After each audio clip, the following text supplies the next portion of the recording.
Chers bien-aimés, je vous salue dans le nom précieux de notre Seigneur Jésus-Christ. Que la grâce de notre Dieu vous accompagne et que toutes vos entreprises, vos activités soient bénies. Et que partout où vous êtes en ce moment même, que la paix de Dieu envahisse vos cœurs. J'ignore dans quelle situation vous vous trouvez, mais je prie, le Dieu du ciel, que sa paix vous envahisse, que sa paix vous remplisse, que sa paix envahisse vos familles, envahisse vos maisons, envahisse vos activités, envahisse vos entreprises. Recevez une paix indescriptible, selon qu'il est dit, la paix de Dieu qui surpasse toute intelligence. Que cette paix soit votre partage dans le nom de notre Seigneur Jésus-Christ. Je bénis Dieu si vous m'écoutez et permettez que je partage avec vous une simple réalité qui est plus que toutes les réalités auxquelles nous pouvons être confrontés dans ce monde. Une réalité qui va bien au-delà, une vérité. J'aimerais vous partager l'histoire d'un homme qui s'appelle Jean-Baptiste. Jean-Baptiste, c'est cet homme qui, il y a 2000 ans, est né dans une famille de pasteurs où il n'y avait quasiment pas d'enfants, où la mère était dans la force de l'âge, était quasiment avancée en âge, et Dieu lui a fait grâce en lui donnant un fils. C'était tellement inespéré que cela a été l'objet de grandes réjouissances et de grandes joies dans tout le quartier. Et Jean-Baptiste est né. Cet homme est né dans une famille où un enfant était tant attendu. Il a certainement fait la fierté des parents. Mais il y avait une autre mission à laquelle cet homme était appelé.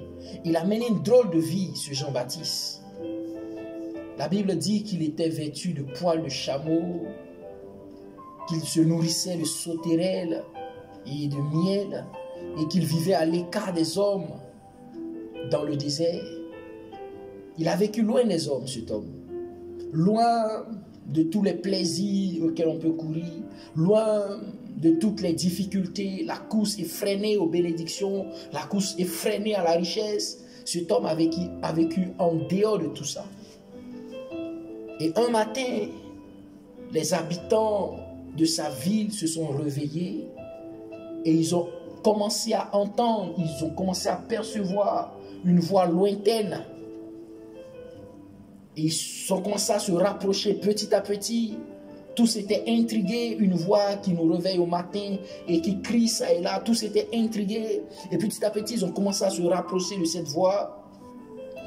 Et de façon claire, de façon précise et de façon nette, ils ont tous entendu de la bouche de cet homme cette phrase. Repentez-vous, car le royaume des cieux est proche. Cet homme, né dans une famille attendue, cet homme qui a vécu à l'écart de la société, qui se nourrissait de façon étrange, certainement que personne ne faisait cas de lui. Et voilà qu'il se rapproche des humains, il se rapproche des hommes. Et tout ce qu'il répète et répète et répète, c'est repentez-vous, car le royaume des cieux est proche. Aplanissez les sentiers, car le royaume des cieux est proche.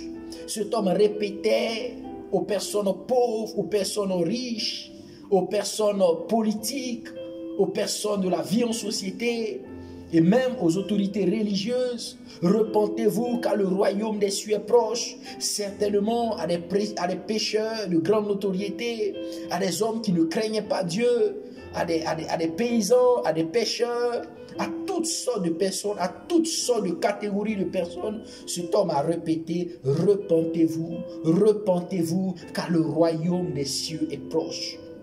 Revenez à Dieu et aplanissez vos sentiers, car le royaume des cieux est proche. Changez vos cœurs, examinez vos voies et revenez à Dieu. Repentez-vous, car le royaume des cieux est proche.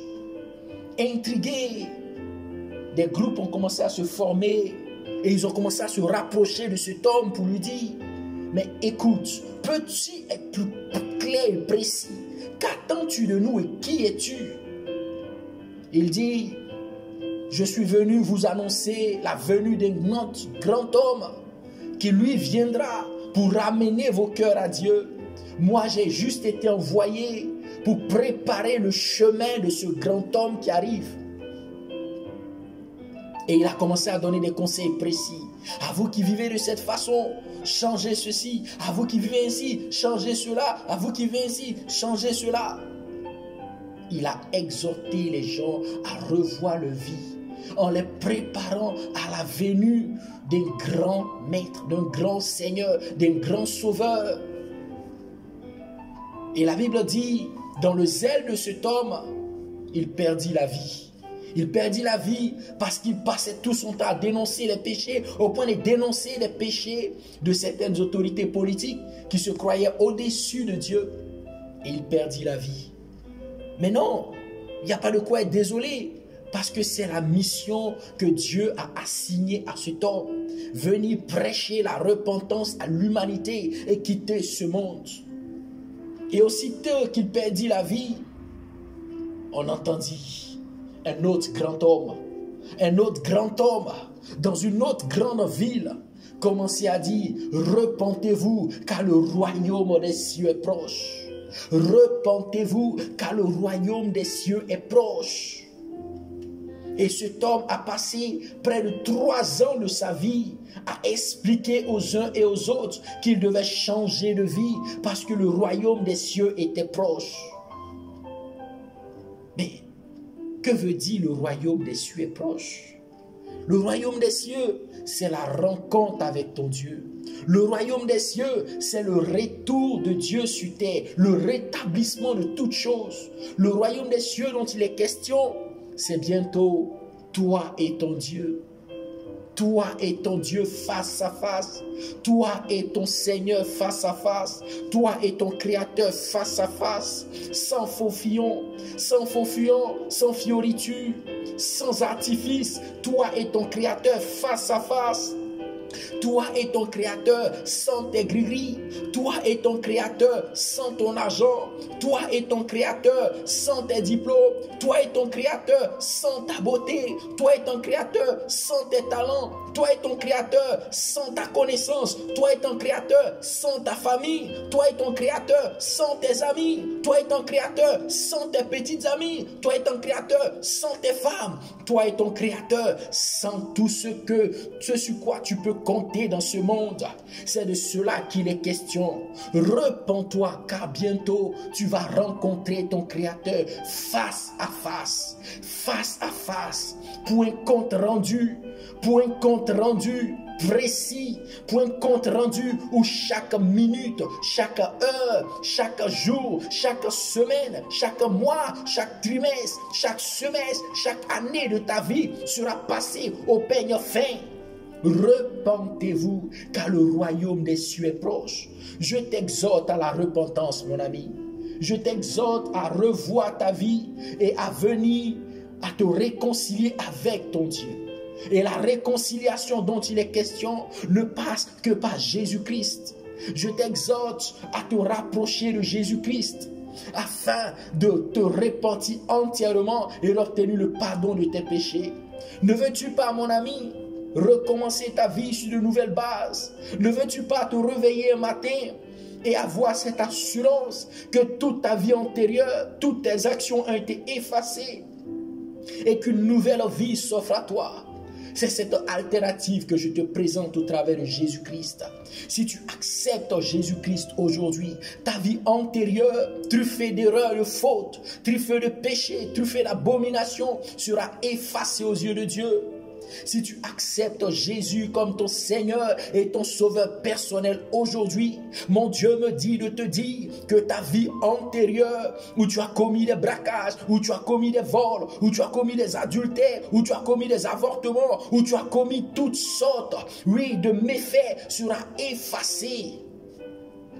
Si tu acceptes Jésus comme ton Seigneur et comme ton Sauveur personnel aujourd'hui, tu as l'assurance que tu es sauvé. Tu as l'assurance que quitter ce monde est un gain. Tu as l'assurance que demain, quand tu mourras, ce ne sont pas des oraisons funèbres qui viendront te donner un plus ou un moins dans le royaume des cieux. Tu as l'assurance que quand tu quitteras ce monde, tu seras auprès de ton Dieu. Tu seras à la rencontre de ton Dieu dans la joie parce que tu auras fait la paix avec lui dans ce monde.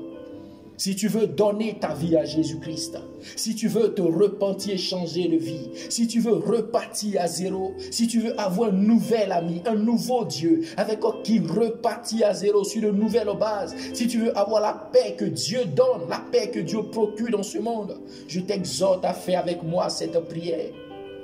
Jésus, je reconnais que je suis pécheur, que je suis rempli de fautes et d'erreurs, que j'en ai commis tellement dans ce monde. Mais je t'appelle aujourd'hui. Je t'appelle aujourd'hui. Pardonne-moi. Pardonne mes péchés. Pardonne mes erreurs. Et accepte-moi comme ton fils. Je t'accepte comme mon Seigneur et mon Sauveur personnel. Écris mon nom dans le livre de vie. Et pardonne mes fautes. Merci Jésus de m'accepter dans le royaume de Dieu. Merci de pardonner mes péchés et de m'accepter comme ton fils. Merci de m'attendre aux portes du royaume de Dieu afin de me présenter à Dieu comme étant ton fils. Merci Jésus. Si tu as fait avec moi cette prière, sache que tu es sauvé et que ton nom est écrit dans le livre de vie. Maintenant, la seconde étape est de rejoindre une église où Jésus est prêché afin que ta voix, afin que ta marche soit dans la victoire avec Jésus-Christ. Rejoins cette église et va directement rencontrer l'homme de Dieu et dis-lui que tu as accepté Jésus-Christ et que tu souhaites être baptisé et tu recevras le baptême. Et dorénavant, ton nom sera marqué dans le livre de vie et tu seras sauvé, considéré comme un fils du royaume. Et partout où les démons, les anges te verront, ils sauront que tu es né de nouveau. Shalom mon frère, et sache que moi aussi, j'ai accepté Jésus un jour et aujourd'hui je suis dans la joie parce que je dors et je me réveille avec la paix du cœur en ayant cette assurance qu'un jour je rencontrerai mon Dieu et je vivrai avec lui pour l'éternité. Que Dieu bénisse ta vie et que Dieu bénisse ton âme dans le nom de Jésus. Amen.